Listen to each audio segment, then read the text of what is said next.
Thank you, Tim. I'm glad the Cottage Grove shuttle was able to bring you out here today. Listen, if they pull up, I'm out of here. Who's going to walk those malls if you're here? Thank you guys so much for being here. Everyone's been so talented. Give it up for Sarah one more time. It just reminds me, I'm so untalented when it comes to music. I've been listening to a lot of it recently, though. I've been listening to a lot of country. So that when ICE takes over, I can communicate with them. I'll be a middleman for us. In my research, though, I came upon a lyric, "Body like a back road." I don't know if you guys have heard this. It's framed like it's supposed to be a compliment or something nice to say. But when you really think about it, I'm not so sure. My girl's got a body like a back road. Bumpy and dusty. Body like a back road. I only take it when I'm hammered. God help me if the cops find out. I'm glad we're in this room, though. When I left my parents' house when I went off to college, it was actually to be an artist. I had a dream of being a starving artist, like out in New York. I would watch Rent all the time, and I knew I either wanted to be a squatter or have AIDS, one of the two. It seemed essential. After like a year of college, though, I realized you can just starve. You don't have to waste your time with those silly little drawings. And I loved art, but I was terrible at like being an artist. Like the thing I was worst at was naming pieces. I don't know if you guys have looked at the names of art pieces and paintings, but you've got like two options. You can either be extremely vague. You'll see a piece called like Entombment, and it's just like a crude crayon drawing of a vagina. Or it's something super specific. It's like two pigeons at the park in spring hanging out with a dog that they met that day. Still just a vagina.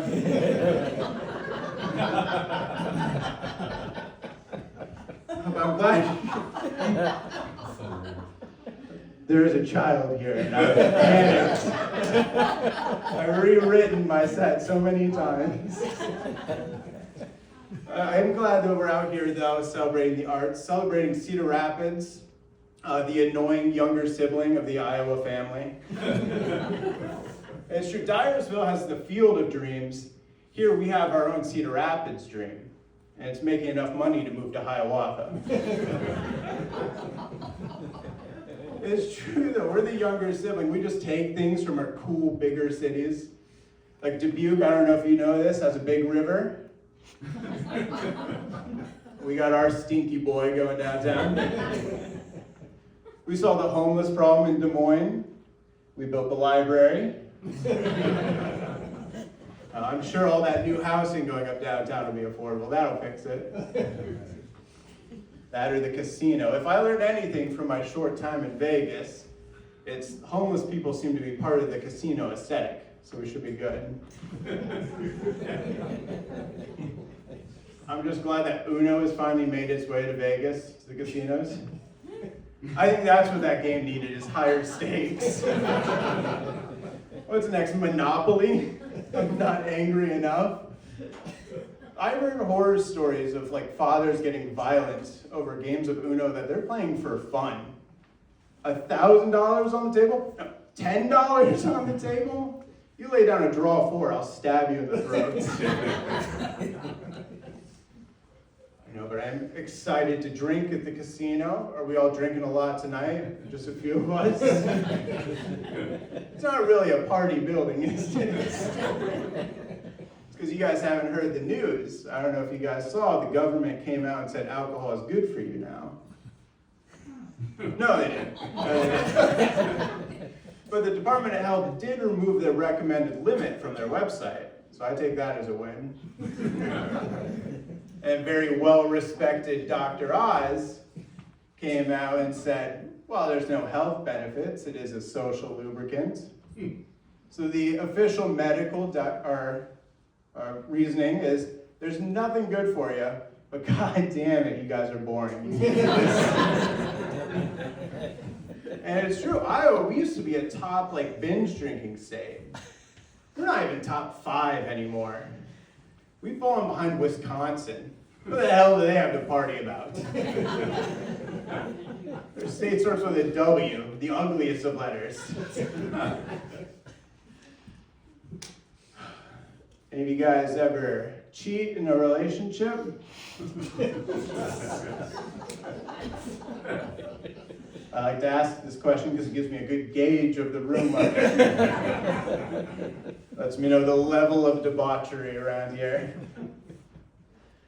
Is anyone cheating in their current relationship? So they were quiet the first time, maybe? Sir? No, me neither. Do you know how hard I had to work to convince one person to have sex with me? I'm not going through that again. And if I'm being honest, as I get older, I'm just over sex. My throat is so dry. I'm over sex. I think the problem is I was told I'm not allowed to smoke cigarettes in my bedroom. And that's a deal breaker for me. So then what's the point? Procreation? Yuck. For fun, I've got TikTok on my phone. I don't need another person. No, I'm just in it for the post-coital cigarette.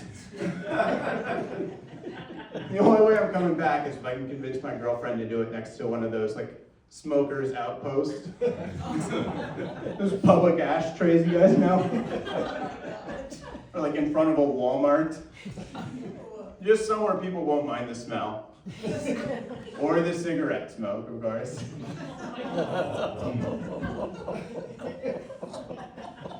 I do think I get why people cheat, though. I imagine it's my desire to pet every single dog that I see. I've got an adorable dog at home. Look at the tits on that one. Hey, have you guys got dogs at home? Any pet owners here? Not for that reason, just asking. I have a dog at home, and I treat him better than I treat myself. I don't know if you guys do this. I'll put heinous shit in my body. But I won't give him anything without Googling if he can have it. I'll look can dogs have carrots? And I'll have 8 responses from veterinarians yeah, idiot, it's a vegetable. But then you always get one crazy person on Yahoo Answers who's I gave my dog a carrot once. Died 11 months later. Hit by a semi. I'm sorry, bud, I can't risk it. I don't know how I'm supposed to ever have kids. Are you kidding me? I understand the people that leave their children in a bubble. My kid's not going to be allowed to have baths. I'm going to put him in floaties and wipe him down with hand sanitizer. You know there are kids with food allergies? There are kids that'll die if they have a peanut. How do you figure that out? You just sit them down one day. All right, buddy, here's a Reese's cup. Time to figure out if I'm going to love you or not. Because that's going to be a deal breaker for me, right? I love peanut butter. There's not a moment that I'm at home that it's not somewhere on my hands. If you come over, we're doing peanut butter related activities. We're crunching, we're crushing, we're creaming. And I can't have that kid around for this. The Spartans were right, to the pit with him. All right, now that I've told some jokes, I'm going to get a bit political. I'm going to push my beliefs on you guys. For starters, I think we should stop adopting kids in this country. We should be adopting the elderly. Yeah? Tim's on board, I brought him here. You bring home a child, that's a lifetime responsibility. You bring home some 90-year-old woman from the pound or wherever you find them.